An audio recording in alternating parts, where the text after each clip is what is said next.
Pride and Prejudice by Jane Austen. In the rolling hills of Hertfordshire, the Bennet household buzzed with anticipation. Mrs. Bennet, ever eager to secure advantageous matches for her 5 daughters, was thrilled by the arrival of a wealthy bachelor, Mr. Bingley, at Netherfield Park. With a fortune of 4,000 or 5,000 a year, he was the talk of Longbourn village, and Mrs. Bennet's mind raced with visions of her daughter's futures secured. Her husband, Mr. Bennet, a man of dry wit and little patience for his wife's schemes, remained detached, content to observe the world from behind his library door.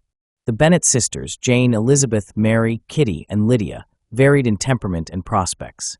Jane, the eldest, was serene and beautiful, her gentle nature drawing admiration. Elizabeth, or Lizzie, sparkled with wit and independence, her lively mind setting her apart. Mary, bookish and serious, preferred moral reflections to society, while Kitty and Lydia, the youngest, were giddy and flirtatious, enamored with the militia officers stationed nearby. The neighborhood's excitement culminated at a public ball in Meryton, where Mr. Bingley appeared, charming and affable, accompanied by his sisters, Miss Bingley and Mrs. Hurst, and his friend, Mr. Darcy. Bingley's warmth won hearts, particularly Jane's, as he danced with her twice, his attentions unmistakable. Darcy, however, stood aloof, his tall figure and 10,000 a year overshadowed by his haughty demeanor.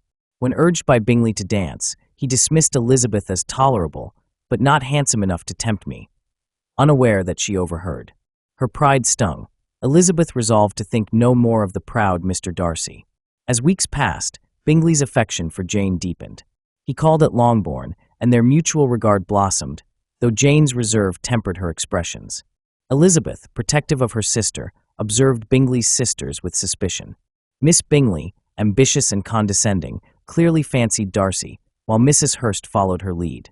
Meanwhile, Elizabeth found a new acquaintance in Mr. Wickham, a charming militia officer whose tales of Darcy's cruelty, depriving him of a promised living, confirmed her prejudice against the Netherfield gentleman. The Bennet family's quirks often embarrassed Elizabeth. Mrs. Bennet's loud matchmaking, Mary's awkward singing, and Lydia's brazen flirtations at balls drew scrutiny. When Mr. Collins, Mr. Bennet's cousin and heir to Longbourn, arrived, Elizabeth's discomfort grew. A pompous clergyman under the patronage of Lady Catherine de Bourgh, Collins sought a wife among the Bennet sisters to secure their future. His choice fell on Elizabeth, whom he courted with clumsy proposals. She firmly rejected him, despite her mother's outrage, for her heart sought love, not convenience. Collins, undeterred, soon proposed to Charlotte Lucas, Elizabeth's practical friend, who accepted him for security. Elizabeth was astonished but respected Charlotte's choice, though it pained her to see her friend settle. Meanwhile, Bingley's sudden departure for London, orchestrated by his sisters and Darcy, left Jane heartbroken.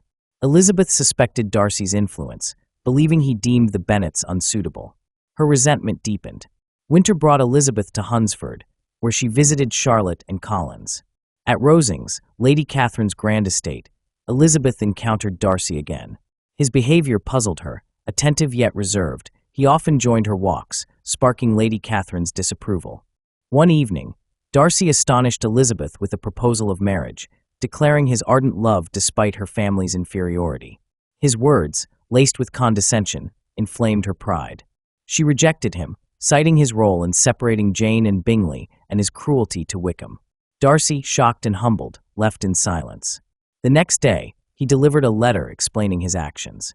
He admitted to persuading Bingley against Jane, believing her indifferent, but defended his conduct with Wickham, revealing the officer's deceit and attempted elopement with Darcy's sister, Georgiana. Elizabeth's prejudices crumbled as she reread the letter, her judgment clouded by vanity. She began to see Darcy's character anew, though her feelings remained tangled. Returning to Longbourn, Elizabeth found Lydia more reckless, her flirtations with officers unchecked. When Lydia was invited to Brighton with the militia, Elizabeth urged her father to intervene, but Mr. Bennet dismissed her concerns. Soon after, Elizabeth joined her aunt and Uncle Gardiner on a tour of Derbyshire, where they visited Pemberley, Darcy's estate. Its beauty and the housekeeper's praise of Darcy's kindness stirred Elizabeth's heart. Unexpectedly, Darcy appeared, his manner transformed, courteous, warm, and eager to please. He introduced her to Georgiana, dispelling Wickham's lies. Elizabeth's feelings softened, but she dared not name them. Disaster struck when news arrived. Lydia had eloped with Wickham. The scandal threatened the Bennets' ruin, as Wickham had no intention of marriage. Elizabeth confided in Darcy, unaware that his love drove him to act. He tracked down the couple in London, secured their marriage with financial inducements, and spared the Bennets disgrace. Elizabeth learned of his role through Lydia's careless remarks, her gratitude mingling with regret for her past judgments. Bingley returned to Netherfield, rekindling his courtship with Jane.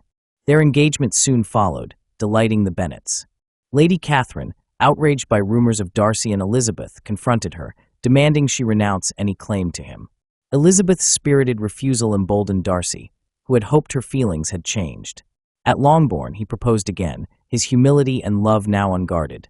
Elizabeth, her heart won by his transformed character, accepted, her pride and prejudice overcome. The weddings of Jane and Bingley and Elizabeth and Darcy brought joy to Hertfordshire. Elizabeth, now mistress of Pemberley, found happiness in a marriage of mutual respect and love, her wit and spirit complementing Darcy's steadiness. The Bennets' future was secured, and though Mrs. Bennet boasted, Elizabeth's heart rested in the quiet triumph of understanding and affection.